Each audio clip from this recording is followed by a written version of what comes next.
Señoras, señores, muy buenas tardes. Disculpen que estoy un poco afónico, pero bueno, supongo que se entiende. Les voy a informar de la vida de este querido amigo de la infancia, un breve apunte biográfico sobre él. Filólogo, antropólogo, escritor y profesor, nacido en Valladolid, en la calle Alarcón de Valladolid el 17 de mayo del 45, en los días en los que se produjo el desenlace de la Segunda Guerra Mundial, como ustedes saben. Yo, por mi parte, había nacido el día 9 de ese mismo mes, en el que finalizó y se firmó la paz, justamente. El día 8 o 9, según el hemisferio que estuviéramos hablando. Y no tardamos nada en coincidir y en encontrarnos en nuestros inicios escolares, porque ambos estudiamos en el Colegio de las Carmelitas, del que acabamos pasando al Colegio San José, sin movernos de la misma plaza del museo. Jorge había iniciado su vida escolar a los 2 años en el parvulario que tenían las hermanas Balmori en la calle Núñez de Arce, parvulario en el que también estudió el presidente de este club de opinión, don Felipe Martínez Sagarra. Haciendo compatibles los estudios con el trabajo, Jorge cursó en 3 años los 5 años de carrera en la Universidad de Barcelona, siendo nombrado en junio de 1969 profesor de la Universidad de Bruselas y del Instituto Ferdinand Koch de dicha ciudad. Fue colaborador habitual desde el año 1970 del periódico La Vanguardia de Barcelona y autor de la serie dominical Una España que hemos de salvar, que a partir de 1973 vio la luz en portada durante varios años en el periódico La Vanguardia y que fue pionera a escala nacional y europea en la defensa a ultranza del patrimonio histórico-artístico. Fue creador en 1973 de la primera Asociación Nacional de Defensa del Patrimonio Histórico-Artístico y promovió personal y directamente la restauración y salvación de más de 70 monumentos, castillos, monasterios, iglesias, palacios, puentes, etcétera, en diferentes provincias de España. Fue creador también en 1974 de la Orquesta de Cámara Catalana, contando con el patrocinio de un banco industrial, Banco Unión. Promotor del Ministerio de Cultura en 1977 y más tarde asesor del primer ministro de Cultura, don Pío Cabanillas Gallas. Desde su condición de asesor personal del ministro de Cultura, entre 1978 y 1980 fue promotor y fundador de la Joven Orquesta Nacional de España y de la Joven Orquesta de Cámara de España. También en el año 1978 concibió y promovió Solidaridad Internacional contra el Hambre, primera ONG ideada en España para combatir la lacra del hambre de la infancia en el tercer mundo. Suya fue también la fórmula de los apadrinamientos de niños del tercer mundo, adoptada más tarde por todas o casi todas las ONGs empeñadas también en esta noble empresa. Anunció durante muchos años que lo de la cuna riojana del castellano no tenía base científica alguna, por mucho que estuviera avalada por la Real Academia Española y por todas las academias y universidades iberoamericanas. Debido a ello, optó por impugnar el camino de la lengua castellana ante la UNESCO y el Consejo de Europa, que estaban a punto de declararlo Patrimonio de la Humanidad. En el año 2002, la UNESCO y el Consejo de Europa aceptaron la impugnación y las pruebas históricas y filológicas presentadas por Jorge y aquel improvisado camino del castellano quedó desestimado y dejó de existir, porque había dejado al margen de su trazado todas las tierras del norte de España en las que efectivamente nació nuestra lengua: Cantabria, Burgos, Vizcaya, Álava, Asturias, Palencia y León, etc. Y de lo que sigue a continuación en el largo historial cultural de mi amigo de la infancia y de toda la vida, creo que va a hablarnos él mismo a partir de este momento, por lo que le cedo la palabra. No obstante, olvidé mencionar a su tío Jesús Rivero Meneses, que han quitado la calle hace un par de años con estas leyes nuevas y tal, como saben, que era hermano de su padre. Y él en su memoria siempre le llama tío padre y demás. Y en fin, es muy importante para él.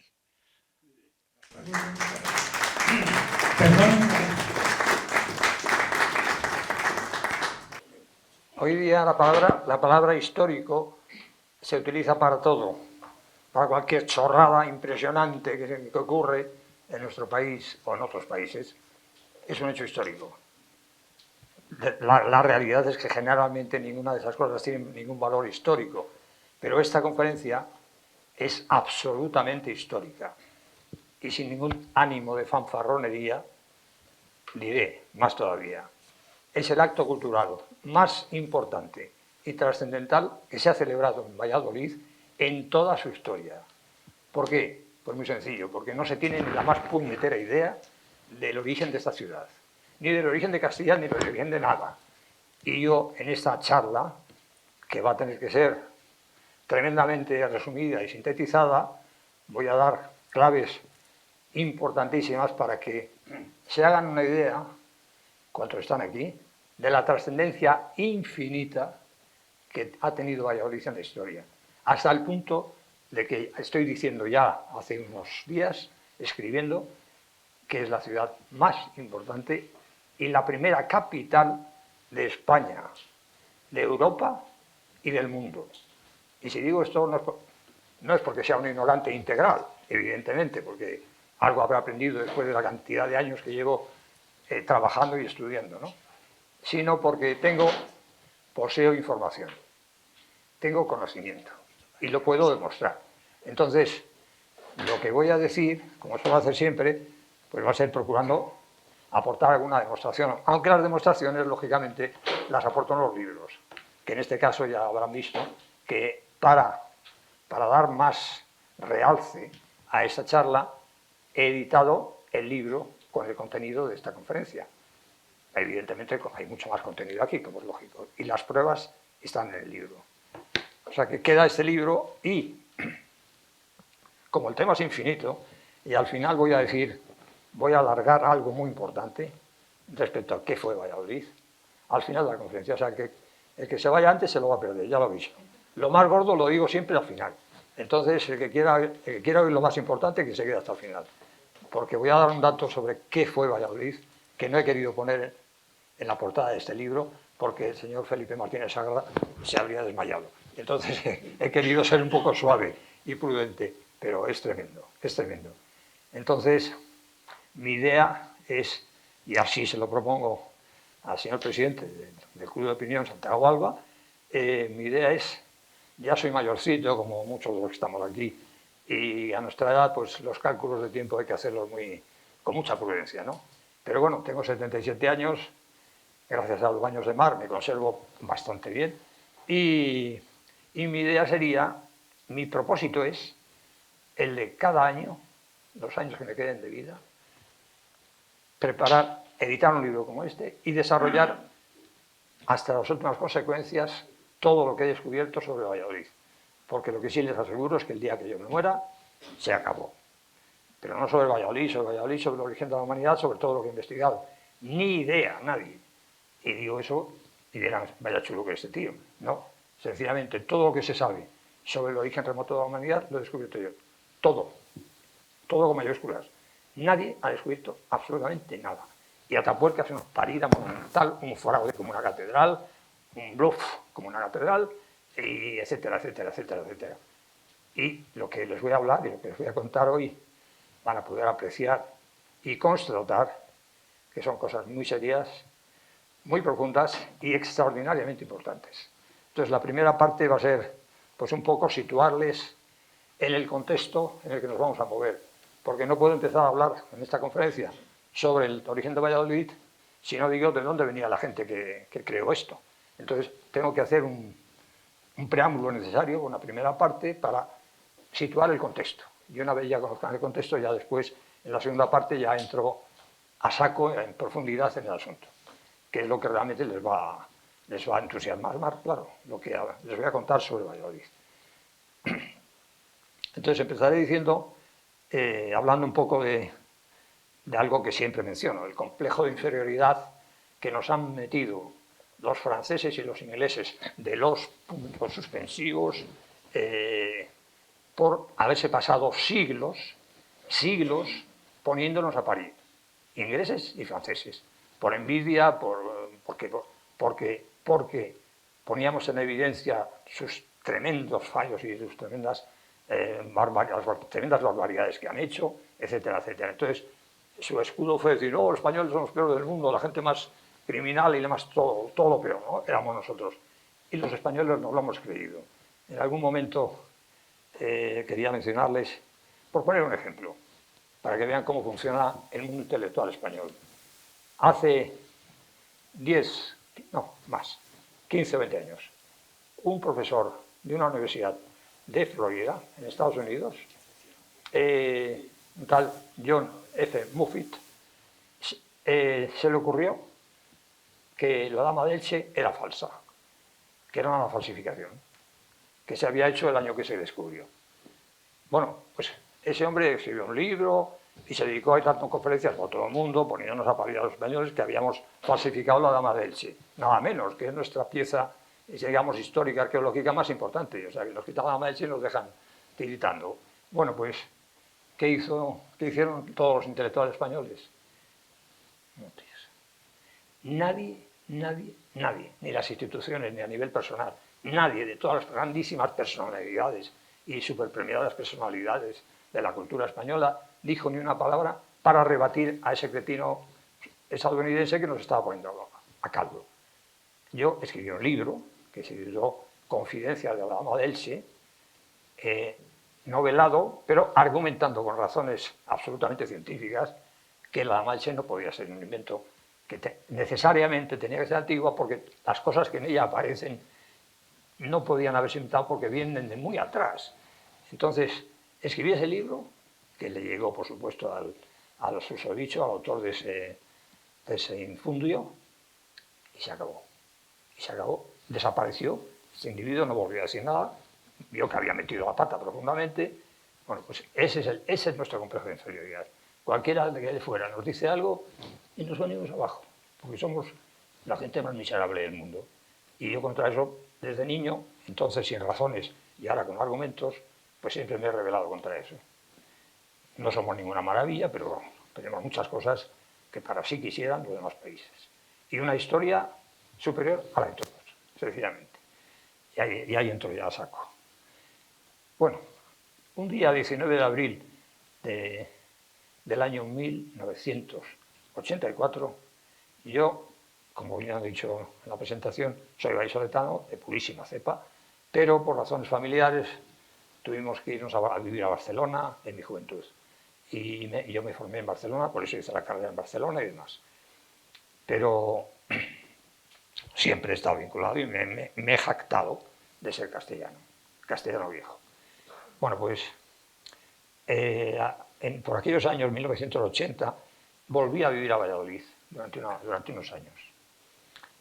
Y en esos años, ese día concretamente, que era el Jueves Santo del año 1984, en una madrugada que tuve una auténtica revelación, porque no hay otra palabra posible. Yo estaba investigando sobre el origen de los judíos españoles y tenía montones de datos que me estaban dando vueltas, pues yo veía que había ahí algo importantísimo que se me estaba escapando. En esos casos, pues, a base de constancia y trabajo, al final doy con ello. Bueno, pues yo veía ahí que el río Ebro es el único topónimo del mundo que justifica el gentilicio hebreo, es decir, que los hebreos por narices tenían que ser del Ebro, la gente del Ebro, los del país del Ebro. Y cosas así, datos así. Y ese Jueves Santo, de madrugada, perdón, se me había olvidado, perdóname.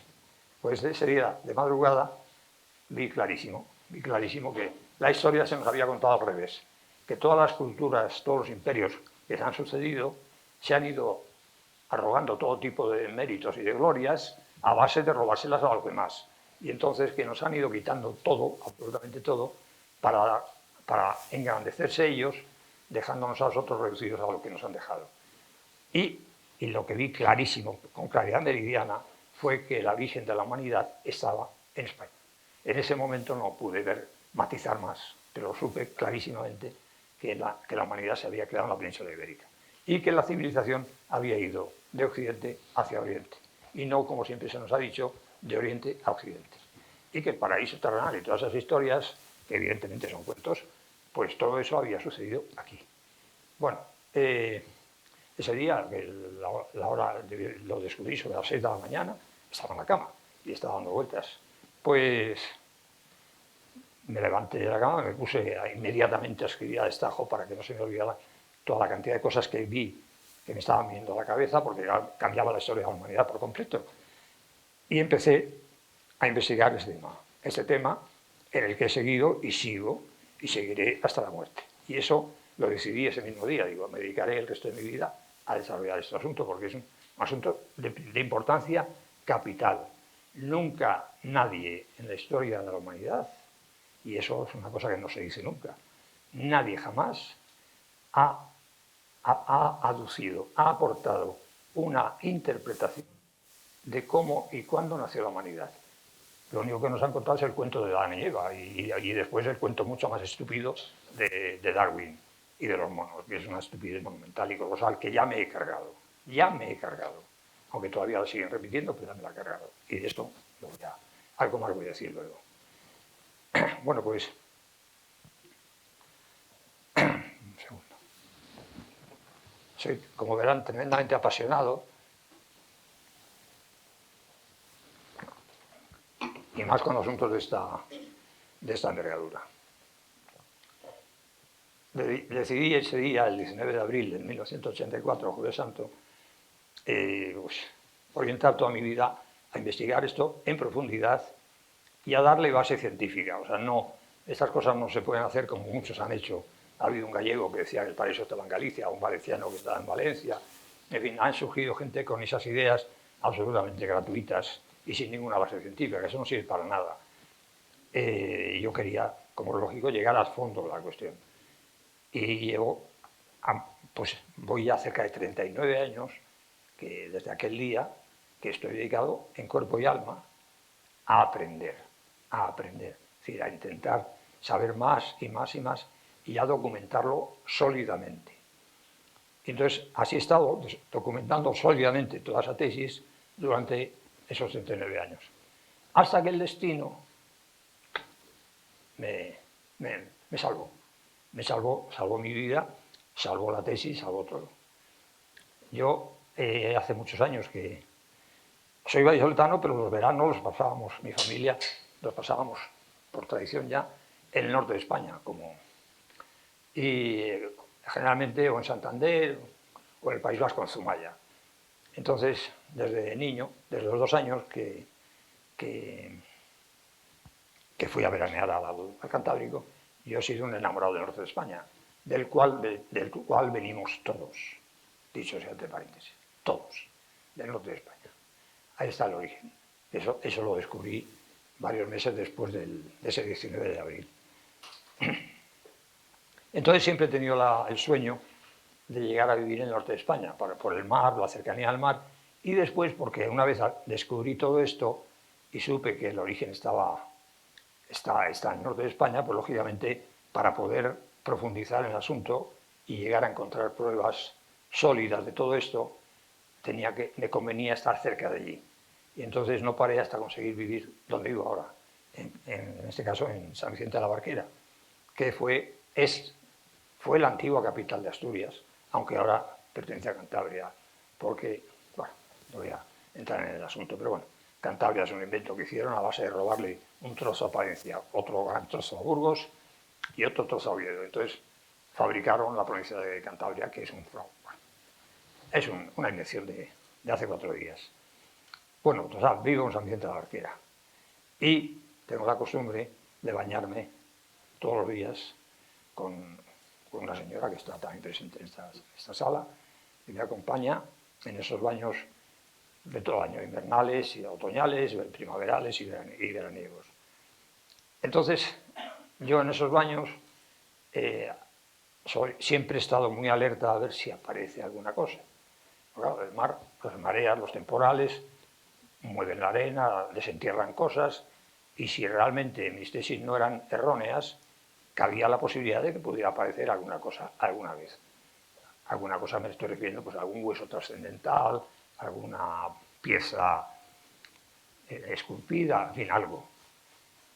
Nunca apareció nada. Hasta un día que apareció, descubrí una almeja fosilizada, petrificada, evidentemente, y además metalizada.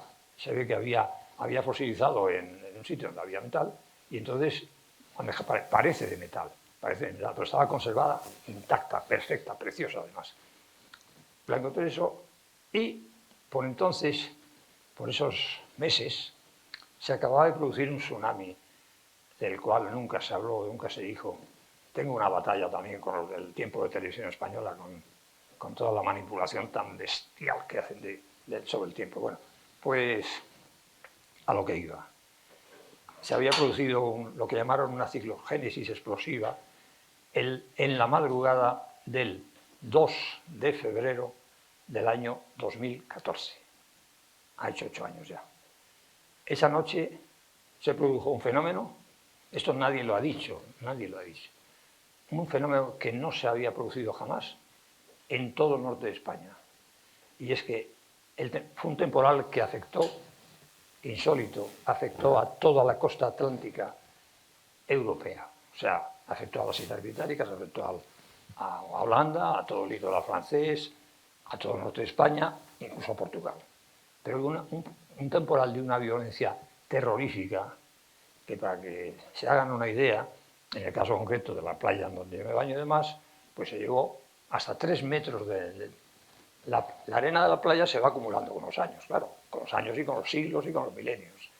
Y entonces, en esa playa concretamente, San Vicente, pues en sitios que había 3 metros de altura de arena acumulada, en una madrugada el mar absorbió todo eso y de repente aparece el subsuelo, lo que había debajo de todas esas toneladas y toneladas de arena. Y resulta que en ese subsuelo aparecen cantidades industriales de piedras fósiles, grabados, de todo, de todo. En Asturias pasó lo mismo y aparecieron árboles fosilizados de 300 millones de años. En fin, hubieron varios sitios en el norte de España donde aparecieron cosas y uno de ellos fue San Vicente. Y lo que apareció fue nada menos que el yacimiento más antiguo de la historia de la humanidad, con las primeras muestras de escultura, las primeras muestras de grabado, las primeras muestras de escritura y unos fósiles impresionantes. O sea, impresionante me refiero en cuanto a su antigüedad. Fósiles humanos, nada menos que fósiles humanos petrificados, cosa que no existe en ninguna parte del mundo, se ha encontrado nada. Y no estoy hablando de fósiles, un huesecito de la mano o estos chistes de Atapuerca, no. Aparece un trozo de la mejilla y tal y cual y le dan un bombo como si lo hubieran descubierto, no sé qué. Y es un trozo de una mejilla de un homínido, que no de un ser humano, que eso también se lo callan, un homínido que no tiene nada que ver con nosotros y que tiene además 1 millón de años, o 1 millón, un poco más. O sea, eso no tiene absolutamente ningún valor científico. A pesar de lo cual, el Estado se ha gastado y se sigue gastando cantidades industriales de millones en el gran fraude de Atapuerca. Y han creado un mega museo en Burgos, con el que todos ustedes conocerán, el Museo de la Evolución, que es el museo más caro del mundo y en el que hay menos cosas, no hay nada. Hay 4 herramientas y alguna reproducción, pues son tan valiosos esos trozos de huesos de homínidos que ni siquiera que los guardan en cajas fuertes, pobres inocentes. Y son, como digo, no tienen ningún valor, porque son modernos, no llegan ni siquiera a 1 millón de años, y porque no son antepasados nuestros. Bueno, pues lo que apareció entre todo lo que apareció en estas playas de San Vicente de la Barquera y del principio de Asturias, o sea, el límite, digamos, la frontera entre Asturias y Cantabria, pues el mar lo descubrió, pues estaban enterrados. Y yo los encontré, claro. Si el mar se lleva toda la arena y aparece todo eso, y alguien busca, encuentra. Y yo encontré, pues, restos humanos, pero restos humanos de mucha entidad. Estamos hablando de cabezas enteras, cráneos enteros, cerebros completos, hasta corazones, que la gente piensa que los corazones o los cerebros no fosilizan. Y claro que fosilizan.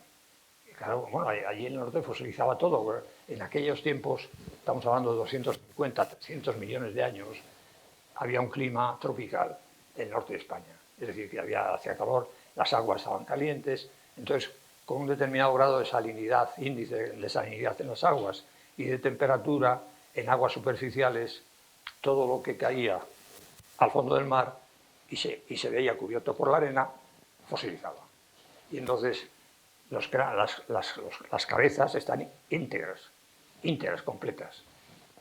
Esta que está aquí en el suelo, que acaba aquí en el suelo, no la van a ver, pero aquí está una cabeza de un gigante.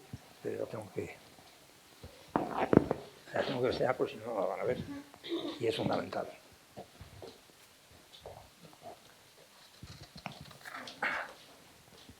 Este señor tiene... Aguántalo por si no va a caer. Tiene la cabeza, mide medio metro de altura y de anchura 60 centímetros. O sea, es algo tremendo. Pesa una tonelada, porque cuando un hueso fosiliza pesa una barbaridad. Y en este caso, esa cabeza pesa una burrada. Eso es un fósil. Todo lo que nos venden de los fósiles que han descubierto en África, de homínidos africanos, los fósiles de Atapuerca, es mentira. Mienten como bellacos. Lo voy a decir más claro. En el mundo intelectual, señores, y lo digo yo que soy intelectual y que he estado toda mi vida dedicado a ello, hay una falta de valores y de honestidad alucinante. Lo único que buscan es el dinero, el puñetero dinero, los premios, los congresos, las subvenciones, etc. Eso es lo único que lo mueve todo.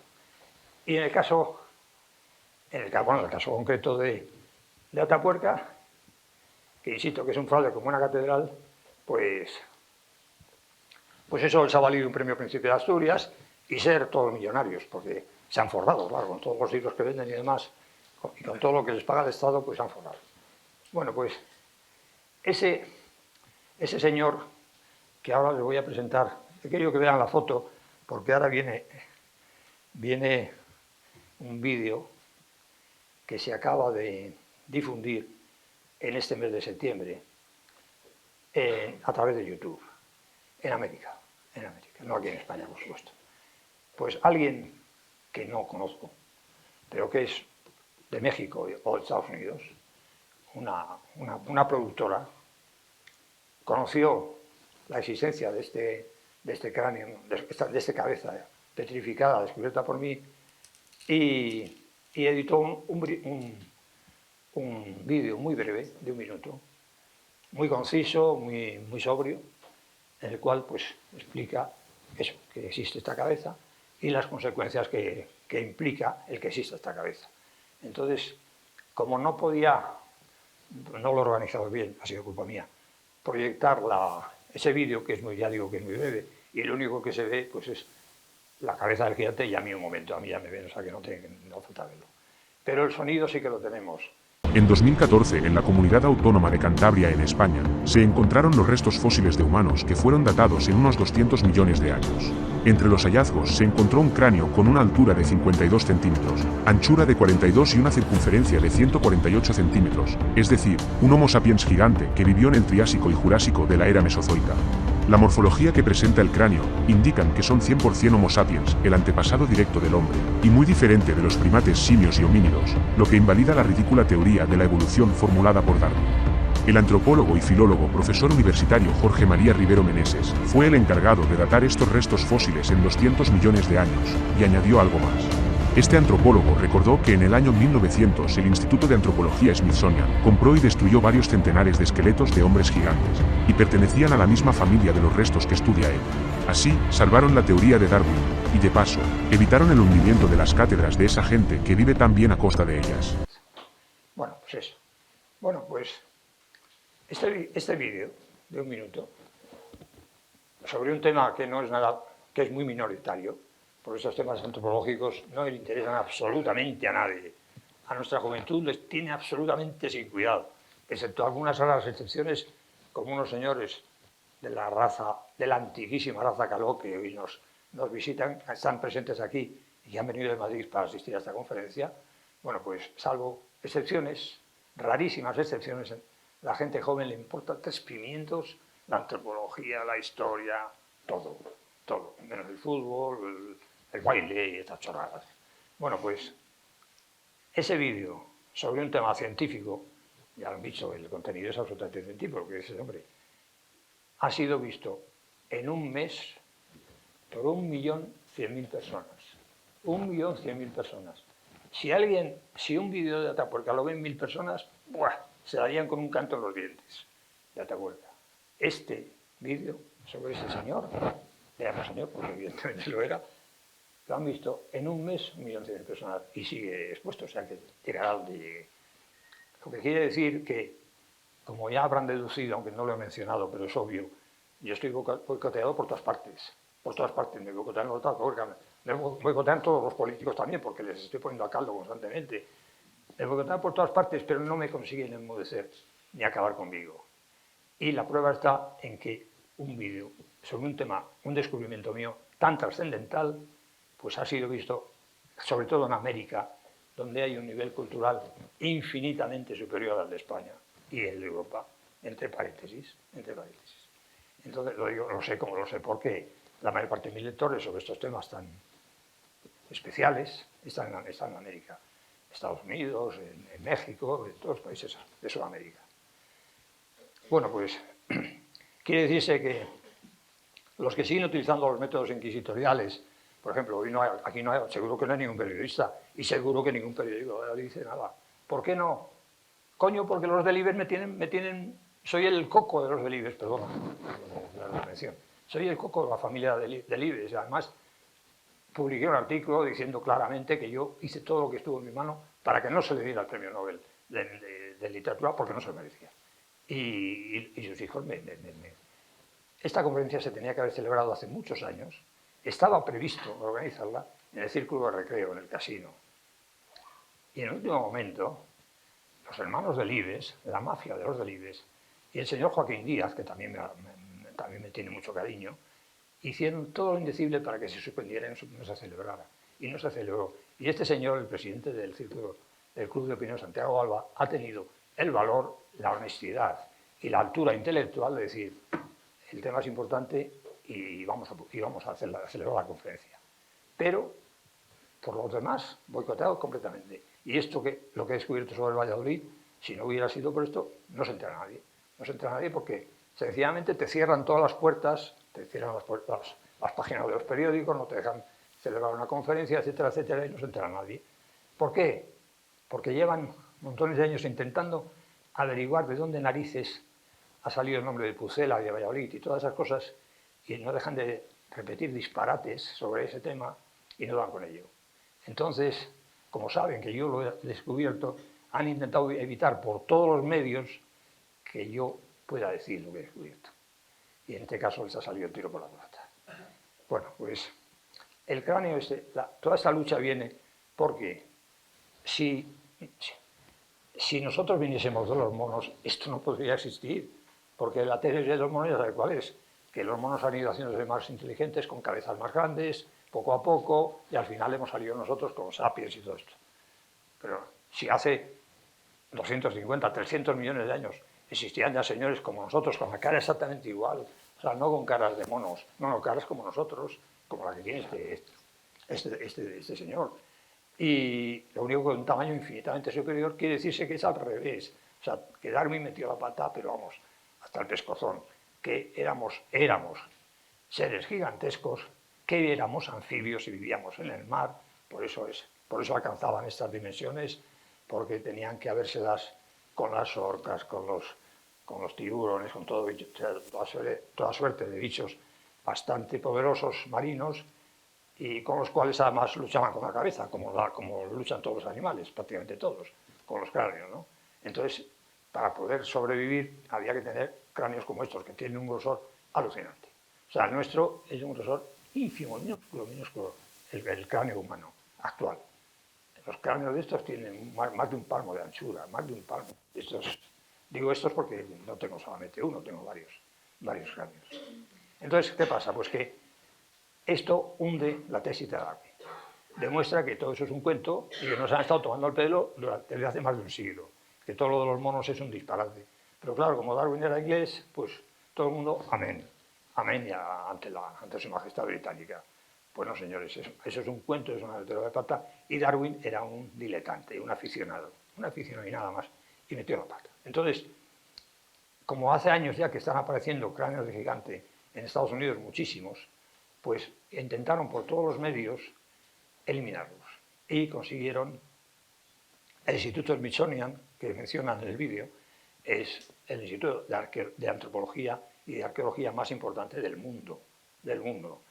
Y este instituto, preocupado por el desastre que iba a suponer para la tesis de Darwin toda esa cantidad de esqueletos de gigantes, decidieron comprarlos todos, tienen todo el dinero del mundo, claro, ese instituto oficial de antropología de Estados Unidos, del gobierno de Estados Unidos.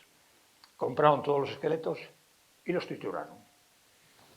Hasta que un obrero de los que participaron en esa auténtica aberración, pues, se cargaron la media historia de la humanidad con esa salvajada. Esas cosas no generan leyenda negra de los anglosajones, que son la gente más bestia que ha nacido. No hay leyenda negra contra ellos. No, los malos somos siempre los españoles, que nosotros nos dedicamos a salvar la vida de los indios, a crear una cultura ejemplar. Sudamérica está llena de ciudades patrimonio de la humanidad, creadas por españoles, construidas por españoles. En Estados Unidos no hay ni una. Y creamos universidades, creamos mil cosas, y sin embargo, nosotros exterminamos a los indios, y ellos, que son los que realmente les exterminaron, pues no, son los buenos. Y yo contra eso estoy batallando permanentemente, y afortunadamente empiezo a ser escuchado, afortunadamente. Bueno, pues total, en definitiva, ya lo que iba, que el gran odio que se me tiene es por eso, porque de todo ese cuento de Darwin y demás viven millares y millares de personas, profesores, catedráticos, de todo. Y entonces todo esto que estoy descubriendo yo les hunde el negocio, sencillamente. Entonces están defendiendo sus modos de vivendi, lo cual me parece muy razonable. Lo que ya no veo legítimo es que intenten ocultar la verdad, esconder la verdad y ocultarla para que no llegue a salir adelante. Bueno, el caso es que en definitiva hay una palabra, con esto y con todo lo que yo ya aparte he escrito un montón de libros sobre ese tema y los otros descubrimientos que he hecho, la tesis de Darwin la he reducido a escombros y solamente un ignorante puede seguir defendiendo la vida. O sea que el objetivo yo ya lo he cumplido, aunque me muera, el trabajo ya está hecho y eso ya no tiene marcha atrás, porque he demostrado que es un cuento, que es una tontería como una catedral. El caso es que lo que sí es cierto es que me está costando, estoy pagando un precio extraordinariamente caro por todo eso. O sea, me lo están haciendo pagar caro. Y no voy a entrar en detalles, pues no es necesario. Bien. Doy la primera parte, aunque había muchas más cosas que comentar, y voy a atacar la segunda porque lo que nos interesa es la voz de Valladolid y ya veo que el tiempo ha transcurrido en demasía.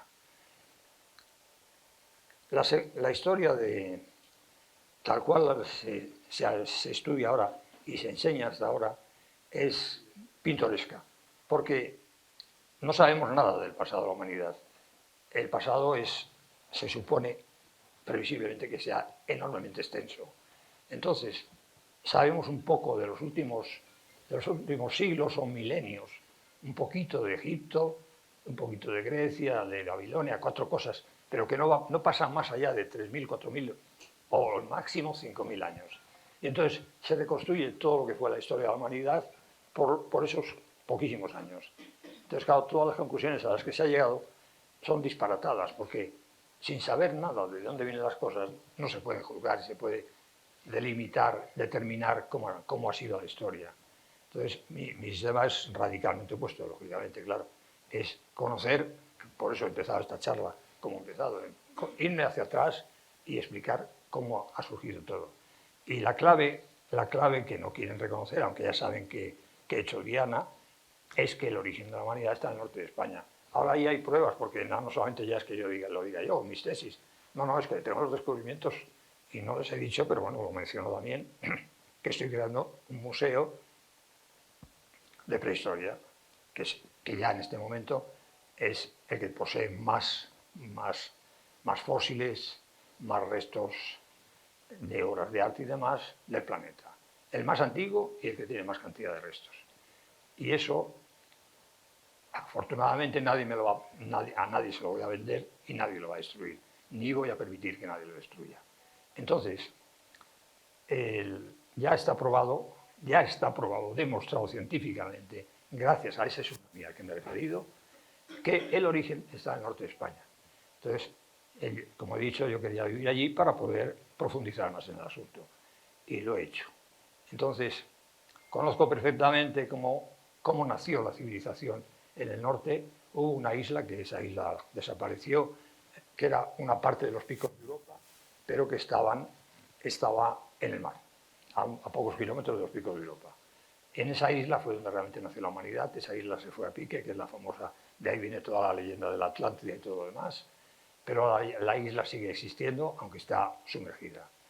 Bueno, el caso es que después de ese desastre que estuvo a punto de acabar con la humanidad, no acabó, porque claro, toda la gente que estaba en la isla evidentemente se fueron a 5.000 metros al fondo del mar, esos perecieron todos, pero como estaba muy cerca de la costa, como he dicho, ya habían creado colonias, pueblos y demás en el litoral, en la costa.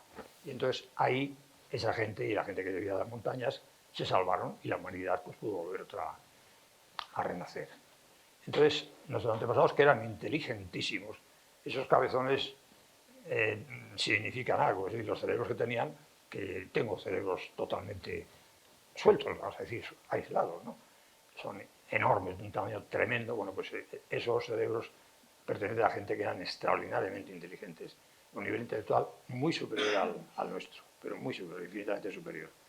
Bueno, pues toda esa gente, utilizando el cerebro, llegaron a la conclusión de que los mejores sitios para vivir eran las lagunas marítimas o las bahías. ¿Por qué? Porque ellos vivían de la pesca. Entonces, en una bahía, en una laguna marítima, puedes pescar todo lo que te dé la gana, sin peligro ninguno, aunque te metas en una lancha, en una canoa, lo que sea. Entonces, en vez de meterse a navegar a mar abierto, que era peligrosísimo, pues buscaban su sustento en las lagunas marítimas y en las bahías. Entonces, yo lo que hice fue buscar concretamente, intentar averiguar en cuál de las bahías del norte de España podía haber sido el principio, porque hay tres fundamentales. En Asturias no hay ninguna. En Cantabria, San Vicente de la Barquera, la bahía de Santander, que es enorme, y después la de Laredo y Santoña. Después ya la de la Concha de San Sebastián, pero esa es mucho más moderna. Bueno, entonces me pasé muchísimos años tratando de averiguar cuál de las tres, Santander, San Vicente de la Barquera o Laredo, Santoña, era la más antigua, hasta que tuve clarísimo que era San Vicente. Entonces fue cuando decidí vivir en San Vicente y bueno, y intentar, que afortunadamente lo he conseguido, ¿no? Entonces, ¿qué pasa? Los primeros antepasados... Se me sigue oyendo bien, supongo. Se afincaron en ese tipo de emplazamientos. Bahías que tenían al lado mismo, muy cerca, montes de una cierta elevación, no demasiada, para protegerse de las inclemencias marítimas, de los temporales y demás, o de los tsunamis. Y así pues creció la civilización en el norte de España, pero una civilización que se reducía al norte de España. Inicialmente y durante millones de años, aquella gente no salieron del norte de España, del litoral cantábrico concretamente, y de las montañas de la cordillera cantábrica. Hasta que sucedió algo que cambió la historia para siempre. Y ahí es donde empieza la historia de Valladolid. ¿Qué pasó? Pues hace en torno a 50.000 años, que ya son unos cuantos años, 50.000 años, se produjo el inicio de la última glaciación, el último periodo glacial. ¿Qué pasa? Que de repente aquella gente del norte que vivían fabulosamente bien, porque las condiciones en todos los sentidos del norte son maravillosas para vivir, tenían todo el pescado que quisieran, toda la carne que quisieran con el ganado, toda la hierba y todos los vegetales que quisieran también, es decir, era un sitio privilegiado en todos los aspectos. Y tanto los gallegos como los asturianos, como los que ahora llaman cántabros, los santanderinos o los vascos, pues vivían maravillosamente bien. Pero claro, de repente empiezan a bajar las temperaturas a la bestia empieza a nevar todo el año, empiezan las montañas a cubrirse de hielo y lo que es peor y lo más catastrófico, empieza el mar a retirarse. Ahí se jodió todo, perdón la palabra es que no hay otra. Ahí se jorobó todo. ¿Por qué? Porque ellos vivían sobre todo del mar. Y si al producirse la glaciación, como saben, el mar se bajó tremendamente la temperatura, buena parte del océano se congeló y se retiró el mar. Bajó el nivel del mar, debido a la cantidad de hielo que se acumuló, bajó el nivel del mar hasta 130 metros. Claro, si bajas 130 metros del nivel del mar, pues te vas por lo menos, bueno, en Francia llegaron hasta las Islas Británicas, es decir, se secó el océano hasta las Islas Británicas. En el norte de España no tanto porque hay mucha profundidad, pero por lo menos 20, 30 o 40 kilómetros de la costa se desplazó hacia el norte, lo cual es una auténtica hecatombe. Imagínense qué pasa esto ahora. Todas las poblaciones del norte de España se quedan sin puerto, sin medios de vida y tal, sería un caos, una catástrofe. La gente que veranea todo, o sea, sería una catástrofe. Pues entonces, mucho más, porque dependían completamente de eso, y al irse el mar, pues se vinieron abajo, vamos. Esas condiciones ideales que tenían se fueron a pique. ¿Qué hacen entonces? Pues inteligentísimamente dijeron, hay que largarse. Y entonces, ¿hacia dónde se podían largar? No había muchas posibilidades. Evidentemente hacia el norte no, es algo es obvio, que era donde venía el frío. Entonces, tenían varias posibilidades. Una hacia el este, otra hacia el oeste, hacia el occidente, y otra hacia el sur. Todo esto no lo digo por petulancia, pero lo digo para que no se piense que yo esto lo he leído en algún libro. De esto no se sabe absolutamente nada. Todo esto lo he descubierto yo, absolutamente todo. Unos eligen el río Ebro. ¿Por qué? Porque el núcleo principal de la cultura y de la civilización estaba, como he dicho, entre Cantabria y Asturias, en el ámbito de los picos de Europa. ¿Qué ríos hay allí? Pues en el ámbito que estoy diciendo, del Líbano y de toda esa zona, hacia el este, hacia Cataluña, está el río Ebro, las fuentes del río Ebro. Que quiere decirse que tú te subes a una barca, a un tronco de árbol, a una tabla, a lo que sea, allí, y te lleva hasta Tortosa. O sea, sin hacer nada, no tienes ni que remar ni nada, te lleva hasta Tortosa. Había otra posibilidad. Esa fue la forma como la civilización llegó al Mediterráneo. Cosa que, insisto, no se sabe, no se ha sabido nunca. Por eso Cataluña, se llama Cataluña, que viene de Castilla el nombre. Se ha perdido la S, era acá. En los mapas, el mapa más antiguo que existe del mundo, que es el Atlas de Ptolomeo, del siglo II después de Cristo, en ese mapa a los catalanes no se les llama catalanes. ¿Saben cómo se les llama? Está escrito bien claro, no hay ninguna duda. Castellanos, coño, castellanos. Cayó la S y pusieron una T, castellanos, catalanes. Quitaron la I al final y acabó catalanes. Y por eso, aquí está Cataluña, o sea, el Ebro. Para arriba Cataluña, para abajo, ¿qué está? Castellón, el nombre de Castilla. Clavado, Castellón y Cataluña. Bueno, pues el Ebro fue la vía a través de la cual la gente del norte de España llegó al Mediterráneo y poblaron el Mediterráneo. Esa fue una vía. La otra vía, que la he descubierto, esa la he descubierto muy recientemente y la estoy desarrollando en mis escritos a través de Internet, bajo el título de USA Hispana. Esa otra vía es tremendamente revolucionaria porque es nada menos que toda la gente de Huesca, de Navarra, los vascos, y menos, pero también los cántabros y los asturianos, tuvieron la genialidad de emigrar a América, porque por tradiciones que tienen su razón de ser y tienen mucho peso específico, sabían o recordaban que en otros tiempos habían ido más allá, o habían venido de más allá, de de Norteamérica, de Norteamérica. Si ustedes miran en el mapa verán que el norte de España no está a la altura de México ni de Nueva York, no. El norte de España queda a la altura de Canadá, es decir, de Norteamérica. Entonces, ¿qué pasa? Que en aquellos años, cuando se congela el océano, el Atlántico Norte, no había que navegar para ir a América.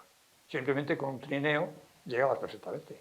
Y no tenías problema de agua, porque con hervir agua de mar ya tenías agua dulce.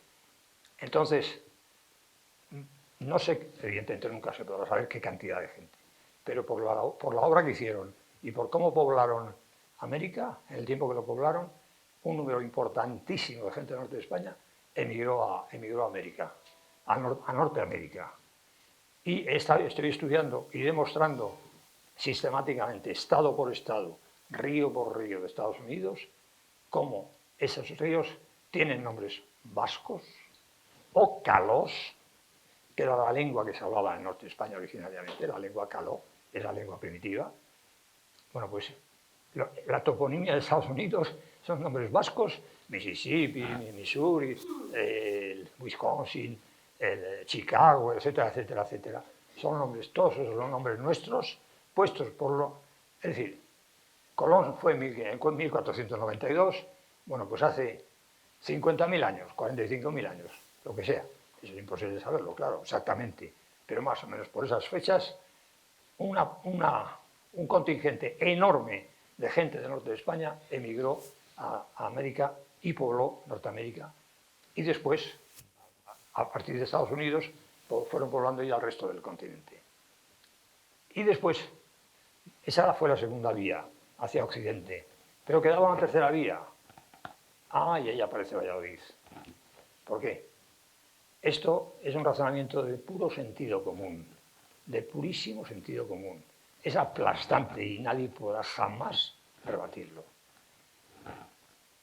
Cuando la gente que vive, iba a decir aquí, porque como si yo estuviera ahora en San Vicente de Albacete, cuando la gente que vivía ahí en esa zona del entorno de los picos de Europa se plantean a dónde ir, a ellos, me imagino que lo dirá hacia América y tal, no les hizo mucha gracia. Y lo del Ebro, pues tampoco les apetecía algo que les viera más próximo, más cercano. Las autopistas de la antigüedad eran los ríos. Es decir, ningún pueblo que ha colonizado ha colonizado por tierra, porque era sencillamente imposible. Entre junglas, selvas llenas de animales peligrosísimos y de pantanos y de historias, era casi imposible llegar a que pudiera llegar a prosperar ninguna labor de colonización. Entonces, utilizando el cerebro que tenían, lo que hacían era un río. Cogían un río, se montaban, como he dicho, pues a cualquier tipo de cosa que flotara y para abajo. ¿Qué ríos hay allí? Lo de la frase esa de aprovechando que el Pisuerga pasa por Valladolid, eso tiene una antigüedad bestial, porque viene de lo que voy a decir ahora. En esa zona tenían 3 ríos. El Pisuerga, el primero, que es el que nace, digamos, más cerca del Ebro, y el que tiene más entidad, más caudal. Y después viene el Carrión, que es un río más modesto, bastante más modesto, con mucho menos caudal, etcétera, etcétera. Y después el Esla, el río Esla, que ya es mucho más pequeño. El río por antonomasia para esa gente de esa zona era el Pisuerga. Era el Pisuerga. Entonces, sin dudarlo, eligieron el Pisuerga. Y eso cambió la historia de la humanidad. Esa elección del Pisuerga cambió la historia de la humanidad. Y de ahí, a partir de ahí aparece la enorme, alucinante trascendencia que ha tenido Valladolid en la historia y que estoy empezando a desvelar en esta charla. ¿Por qué?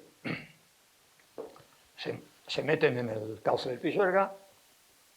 El Pisuerga no es por nada, lo siento por mis amigos palentinos, Francisca y Julio, que les he dicho que les voy a dar un disgusto, porque Valladolid es 1.000.000 de veces más importante y más antiguo que Palencia, a pesar de que siempre hemos pensado lo contrario, porque siempre se ha dicho que Valladolid es fruto de una hija de Palencia, ¿no? Es al revés, es al revés.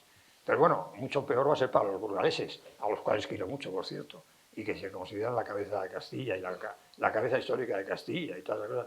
Otra chorrada. De cabeza histórica nada. La cabeza histórica de Castilla es Valladolid. y lo ha sido siempre. Y por eso se casó aquí la reina Isabel la Católica, coño, sabía lo que hacía.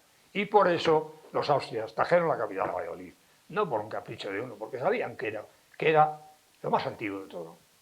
Y el linaje Meneses, perdón por la inmodestia, es originario de Valladolid, y la sede del señorío de Meneses, que es el señorío más antiguo del planeta, me refiero al señorío nobiliario del planeta, y tengo libros escritos sobre ese tema demostrándolo, pues son de Valladolid, somos de Valladolid, vamos. Entonces, pues todo eso viene de esto. Esta gente se mete en el Pisuerga, pasan Palencia al largo porque el Pisuerga orilla a Palencia. Y entonces, no, desde el norte hasta Valladolid, hasta aquí, no había ningún emplazamiento atractivo que tuviera las características que ellos exigían. Insisto otra vez, y no me cansaré de repetirlo, eran 1 millón de veces más inteligentes que nosotros, y en contra de lo que se piensa hoy día. Entonces, eran enormemente selectivos a la hora de elegir un emplazamiento, porque claro, dependía su vida y todo su futuro de ello, ¿no? Entonces, ¿qué buscaban? Fundamentalísimo, ríos, porque pues sabían que eso era el medio de subsistencia garantizado. Si tienes agua, no te van a faltar los cultivos, etcétera, etcétera, y la subsistencia humana. Entonces, en Valladolid se produce una circunstancia que es rarísima a nivel mundial. 3 ríos, el Pisuerga, el Esgueva y a tiro de piedra el Duero, que es un río de categoría también. Entonces, llegan aquí y se encuentran con 3 ríos próximos. Y dicen, bueno, esto es la leche, vamos, esto es el ideal de los ideales, porque Burgos tiene 2 ríos, y uno es una porquería, por cierto, y el Alargón y el Jiménez, no sé cómo se llama. Bueno, no me viene el nombre, el río Vena. Bueno, pues entonces ven aquí 3 ríos y dicen, no, pero es que, aparte de los ríos, y ahí estaba el secreto del tema, Valladolid tiene otra cosa que es única en el mundo, coño, y que nadie se ha dado cuenta. Y al decir eso ya les largo mi secreto, con lo cual estoy perdido ya. Ya no tengo nada. La clave estaba en los cerros que tiene Valladolid alrededor. El Cerro de San Cristóbal, la Cistérniga, la Calderona, la Portilla, etcétera, etcétera, etcétera, etcétera. ¿Qué pasa con esos cerros? Pues pasa lo siguiente. Castilla fue un mar. Eso ya se sabía. Ha sido un mar en tiempos remotísimos, claro. Un mar interior. Ese mar fue desapareciendo a lo largo de millones y millones y millones de años. Cuando pasa eso, lo que suele suceder es que queden por todas partes lagunas. Lo que aquí en Castilla se llamaban navas, las navas. Todos los navas que la toponimia quiere decir que donde hay un nava es que había una laguna o sigue habiendo una laguna. Ahora son humedales porque las lagunas, la mayor parte ya se han desecado, ¿no? Entonces, en Valladolid no solamente había 3 ríos, sino que había estos cerros rodeados de laguitos de mayor o menor entidad, con lo cual las condiciones ya eran todavía más ideales. Y por otra parte, cuando profundizaron más en el tema, descubrieron que esos cerros calcáreos que mencionaba el San Cristóbal y compañía, esos cerros tienen acuíferos interiores muy importantes. Todavía, en el caso de la Cistérniga, se recuerda que hasta el siglo pasado, hasta el siglo XX, que había todavía mucho agua alrededor y que por eso hacían cerámica, tenían mucha arcilla y demás. Y el nombre de Cistérniga, joder, lo está diciendo bien claro. Hay una cisterna, la cisterna que hay dentro del monte. Y la Calderona, caldero es un sitio para contener agua muy grande, un recipiente para contener agua. Los nombres de los cerros lo están diciendo lo que eran. Eran cerros con acuíferos muy importantes. ¿Y qué pasa? Que esos cerros, en ese tipo de cerros, es donde ellos creaban sus poblaciones. Porque crear una población al lado de un río, eso es un disparate que solamente se nos ocurre a los modernos. Y la prueba está la cantidad de inundaciones que todos los días están produciendo por todas partes, y particularmente en España, que arrasan todo, se llevan todo por delante, inundan los garajes, inundan todo. Eso solamente se le ocurre a algo, porque somos normales y ponemos las poblaciones y nuestras casas al lado de los ríos, al lado de la playa. Es un disparate colosal, claro. Esa gente no cometía esos disparates, ponían las poblaciones en esos cerros que tienen todos ellos entre 850 y 900 metros. O sea, una altura considerable, pero suficiente para no matarse subiendo, que eso también lo tenían en cuenta, claro. Y entonces tenían ahí todo el agua que querían, que la tenían dentro, en el propio cerro, y tenían, son cerros amesetados, pues tenían sitio de sobra para poder tener sus huertas, sus corrales, etcétera, etcétera. Es decir, tener ganado y tener huertas, con lo cual la subsistencia pues la tenían asegurada. Entonces, así es como nace la civilización que crearon esos primeros pobladores del Cantábrico, asturianos, básicamente asturianos, que descendieron a través del Pisuerga, llegaron a Valladolid, descubrieron los 3 ríos, descubrieron esos montes y dijeron, se acabó, no buscamos más, porque eso es mejorable. Y crean ahí esa civilización. Y entonces lo que comienza ahí es lo más alucinante del mundo, porque aquí se dan unas condiciones tan absolutamente ideales, porque aparte de eso hay que decirlo también, ¿no? Esta es una tierra rica desde el punto de vista agrícola, sobre todo en cuanto a cereales, ¿no? Entonces, en aquella época, tener la cantidad de cereales que crecen aquí, pues era un seguro de vida en todos los aspectos.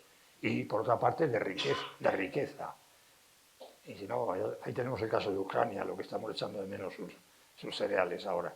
Pues bueno, pues eso es lo que hace que esa civilización que nace de esa manera que muy a vuela pluma y muy resumidamente he dicho, pues comienza a crecer, a fortalecerse, a enriquecerse y va poco a poco, comienza a extenderse. Entonces, ¿qué pasa? Primero, voy a soltar el primer bombazo. Valladolid fue la primera Roma. Roma es Valladolid. El Imperio Romano fue el que nace aquí. No estoy hablando del de hace 2000 años, evidentemente. Estoy hablando del que nació hace 40 o 30.000 años. ¿Por qué? Porque aquí fue creciendo una civilización tremenda, me refiero en cuanto a su dimensión, al número de pobladores que tenía, a la riqueza que tenían y demás. Y entonces, eso, el centro, la metrópoli, era Valladolid. Era Valladolid, que ahí entra también el tema de Pucela. No, Valladolid no ha sido una ciudad de un solo poblamiento. Ha tenido varios. Y el rollo ese el cuento de las 7 colinas de Roma, que no habrán visto nunca en Roma, porque no existen. No existen las 7 colinas en la Roma italiana, que es de hace 4 días. La Roma italiana es modernísima. Y además, para más ínteres, es que la ignorancia es... Mi madre decía siempre, la ignorancia es muy atrevida. Yo digo, la ignorancia es infinita. Porque, joder, sabemos que lo más fundamental de Roma era que tenía 7 colinas. Y no existen esas 7 colinas y nadie dice, oye, pues esta no puede ser la Roma originaria, eso es evidentísimo. ¿Dónde está? Está aquí, las 7 colinas están aquí en Valladolid, en torno a Valladolid. Entonces, se genera una civilización, por cierto, no se llamaban romanos, se llamaban rumanos, rumanenses era el nombre de aquellos romanos de Valladolid, que de ahí, por cierto, bueno, de ahí viene el nombre de Rumanía y mi propio apellido, de ser rumanenses a sayomenses, de su origen en Valladolid. Bueno, pues y entonces Valladolid, con un poder infinito porque era el centro, la capital, empieza a proyectar esa cultura, su poder, su cultura y su dominio hacia Castilla. Y comienzan a hacer Castilla. Y los vallisoletanos fundan Burgos, fundan Palencia, fundan Zamora, Soria, toda Castilla. Salamanca también, coño. ¿De qué viene el nombre de Simancas? Que, por cierto, se dice todavía que Simancas, los magos filólogos dicen que significaba Septimanca, 7 montes. Eso es verdad, pero no Simancas. Ese era uno de los nombres que tenía Valladolid. Y Simancas viene de Salamanca. Es una connotación del nombre de Salamanca. Bueno, pues así todos esos nombres de esas ciudades que fueron creciendo, que fueron surgiendo en Castilla, Segovia, en fin, etcétera, etcétera, se crearon desde aquí, desde el Valle del Duero. La clave de todo está en el Valle del Duero, que fue, yo estoy hablando de Valladolid, que fue la metrópoli, el núcleo principal, ¿no? Pero esto se extendió por todo el Valle del Duero. Y entonces, por eso, otro gran misterio, ¿por qué los mejores castillos están en Castilla? Y sobre todo en Valladolid y en Segovia.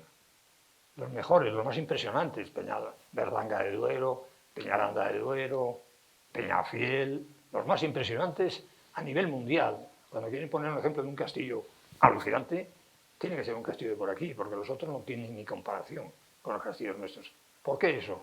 Porque esos castillos medievales, eso lo he descubierto hace un poco, era de sentido común, pero no había dado con ello. Esos castillos medievales recordaban a esas grandes poblaciones que existieron en esos cerros que estoy diciendo hace miles y miles y miles de años. Y por tradiciones, y porque seguro que se conservaban restos de algunas de ellas, pues sabían que había existido.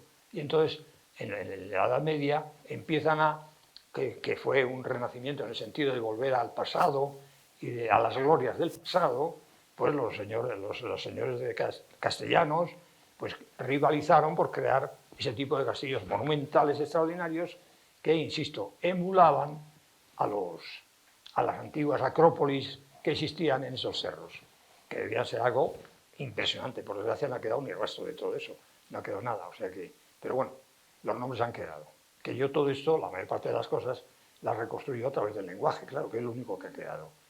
La toponimia, los nombres geográficos y las palabras del lenguaje. Voy a decir algo, porque si no me va a matar. He hecho venir a un médico eminente de Valladolid, José Antonio Brizuela. Le he hecho venir a la conferencia, pero le he dicho que le iba a desvelar el origen de su apellido. Y si no se lo digo, me va a matar. Pucela, que es el título de la conferencia, algo tengo que decir, ¿no? Pucela. Como bien he dicho en el título, es el verdadero nombre de Valladolid. Valladolid significa Valle de Oliz. Ese Oliz era el Duero. Era el Duero, no lo estoy diciendo porque se me haya ocurrido a mí así por inspiración divina. Es que me he estudiado toda la toponimia del Duero y Oliz era uno de los nombres que ha tenido el Duero, que también tuvo el Ebro, por cierto. Por eso existe en Navarra Olite, que es exactamente el mismo nombre que Valladolid. Bueno, pues a lo largo del Duero hay topónimos, unos cuantos, como el Oliz este, del cual ha salido Valladolid. Entonces Valladolid es un nombre, vamos a decir, mucho más moderno y es un nombre genérico. O sea, no es el nombre de una población en realidad, es el significado es Valle del Duero, nada más.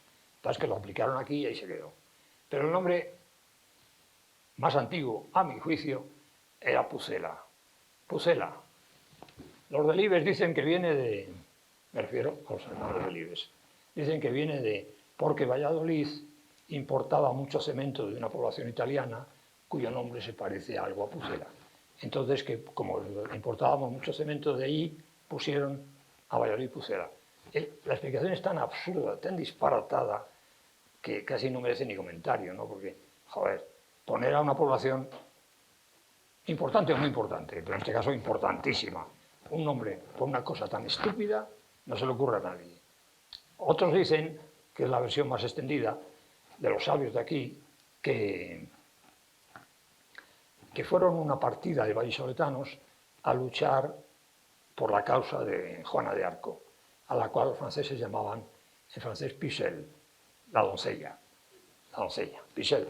Entonces, que por eso, pero eso, si lo de cemento es una estupidez, esto ya va a bater récords de imbecilidad. Porque ¿cómo se va a poner el nombre a una ciudad como Valladolid? El nombre, porque una parte, por 20 o 30, los que fueran, 40, no serían más, tíos de Valladolid van allí a luchar por Juana de Arco, van a poner a Valladolid Pucela, o sea, unas estupideces colosales. Todo por la ignorancia, la maldita ignorancia, y por hablar sin saber. Esa gente se consideran sabios, todopoderosos, porque aquí son dioses, todos seáis entre paréntesis, aquí son dioses, y todos los políticos están a sus pies y hacen lo que ellos dicen. Entonces, como no saben, se inventan. También lo decía mi madre, el que no sabe inventar, el que no sabe se lo inventa. Bueno, pues en este caso se inventan lo que sea y dicen la primera paridad que se les ocurre. Pues no, señor. Pucela está documentada en ese mapa que he mencionado, el más antiguo del mundo, que existe, que se ha conservado, que era un mapa del siglo II, como he dicho, después de Cristo, pero que era copia de mapas más antiguos. Los mapas siempre se han hecho así. O sea, el que está hoy copia el que lo hizo hace un siglo, y así se va transmitiendo, en este caso, la cartografía o generalmente los conocimientos, porque normalmente la gente lo que hace es copiar y copiar y copiar. Bueno, pues entonces, en el caso del mapa de Ptolomeo del siglo II, aparece una ciudad que está cambiada de sitio, porque esos mapas eran evidentemente de esa antigüedad muy inexactos, tremendamente inexactos, pero lo importante son los nombres. Y entonces hay una ciudad que se llama Albucela, Albucela, tal cual, como suena. De Albucela cayó el al, Bucela, Pucela. De ahí viene Pucela. O sea que Valladolid, su antigüedad está archidemostrada porque aparece en el mapa más antiguo que existe. Y se acabó, y se acabó. O sea, ahí aparecen todas las ciudades importantes que había entonces, claro, que por cierto en España eran muchas. Pues ahí está. Pero el nombre de Pucela, claro, en el libro estudio en particular este asunto porque es muy importante.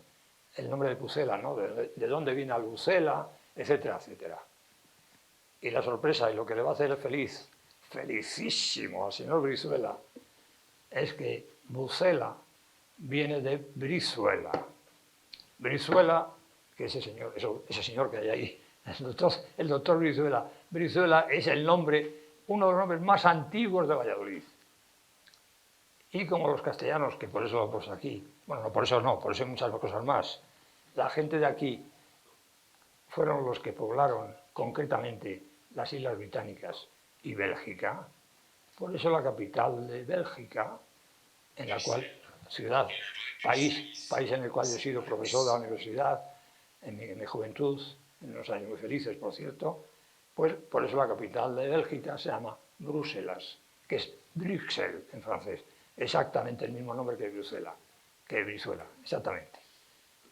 Y hay una ciudad italiana también que tiene el mismo nombre, o sea, los nombres de Valladolid se han dispersado por todas las zonas que fueron pobladas por gente de aquí. Y lo más sorprendente, y ese fue el trabajo que hice yo durante buena parte de la pandemia, que estaba trabajando en esto, porque esta conferencia se iba a haber celebrado en el año 2020, en mayo o abril del año 2020. Y como se declaró la pandemia, pues hubo que suspenderla, claro. Pero yo estaba trabajando en el libro. Y entonces dediqué un montón de meses a investigar el tema en profundidad. Tengo en realidad ya varios libros escritos sobre este tema. Y mi enorme sorpresa es descubrir que toda Gran Bretaña fue poblada desde el Valle del Duero, por los castellanos. Lo que yo digo, o sea, por los que después también se llamaron los dorios, porque, bueno, está en el libro, pero no me quiero meter en temas filológicos, porque si no ahí se perderían todos y es un lío además.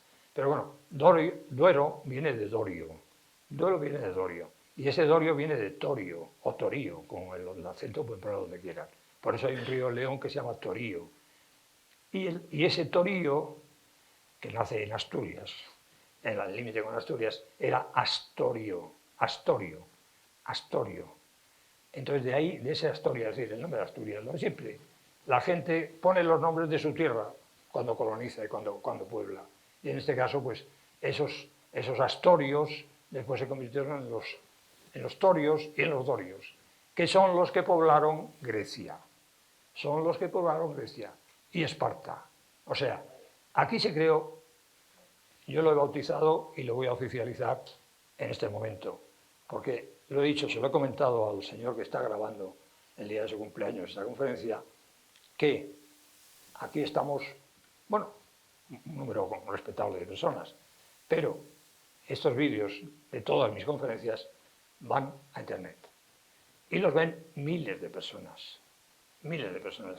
Entonces, como lo van a ver, esto que estoy diciendo, lo van a escuchar millares de personas, sobre todo en América, pues lo digo para que quede bien claro. Aquí nace el primer imperio de la historia de la humanidad.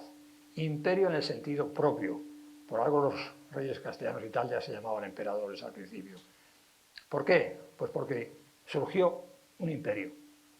Pero el primer imperio con mayúsculas, por una razón bien sencilla, ya voy acabando, porque ya veo que la hora es que me estoy extendiendo. Pues bueno, también reconocerán que el tema es infinito y que esto es imposible de despachar en 4 palabras. Pero bueno, para crear un imperio hace falta muchísimo tiempo. Muchísimo tiempo. No se crea un imperio. Como los ingenuos de los nazis pensaban que los 1000 años que iba a durar el Tercer Reich. Eso es absurdo, vamos. Para crear un imperio necesitas miles de años. Miles de años. Los imperios que ha habido, Egipto, Babilonia, Asiria, todos esos han tenido 1000, 2000 años, 3000 años, nada más, si llega. Y con eso no hay tiempo para crear realmente un imperio. Y la prueba está que, tal cual como crecen, desaparecen. Para crear un imperio hace falta miles de años, o mejor dicho, decenas de miles de años. Esa posibilidad la tuvimos los castellanos en esos años, porque fueron un montón de miles de años. Estoy hablando que aquí llegaron en torno a 40 o 50.000 años. Y el deshielo, el fin de la glaciación, se produce hace 13.000, 12.000 años, 11.000 años, por ahí. Y imagínense la cantidad de miles de años que hay entre medio. Durante esa cantidad de miles de años, teníamos el mundo a nuestros pies. ¿Por qué? Porque la mitad de Francia estaba cubierta por el hielo, y en la otra hacía un frío que pelaba y no había que pararse tampoco. Entonces Francia nada, no existía. Las Islas Británicas no existían, estaban cubiertas por el hielo. La mayor parte de Europa estaba cubierta por el hielo. Solamente una parte de Italia, la que está lejos de los Alpes, por supuesto, y de Grecia, pues había algo de vida, pero nada más. Pero no, a esos estaban despoblados, ahí no había ahí no había nadie. Sin embargo, aquí se encuentran con una zona rica, extensísima, porque se fueron extendiendo y al final Castilla hizo España, eso es una cosa más que obvia. Pues entonces se fueron extendiendo y crearon eso, una civilización riquísima, poderosísima. Eso es lo que después se llamó Celtiberia. Se ha llamado Celtíbera. Los celtíberos es el resto moderno de aquello que hubo. Y a pesar de lo cual, los celtíberos fue una cultura extraordinariamente importante. Entonces yo lo he bautizado con el nombre de Imperio Castellano. El Imperio Castellano, el primer imperio de la historia de la humanidad. Durante 30, 40.000 años, con un poder tremendo que colonizó media Europa, porque claro, cuando comienza a deshelar, se dan cuenta y todos empiezan a emigrar hacia el norte, claro. Como que aquí sobraba gente y arriba faltaba, empiezan a poblar pues, países de todo el norte. Sí. Empiezan a poblar todos los diferentes países. Y el resto, pues, que es infinito, si ustedes quieren, se lo seguiré contando dentro de un año, que bastante ya por hoy he alargado.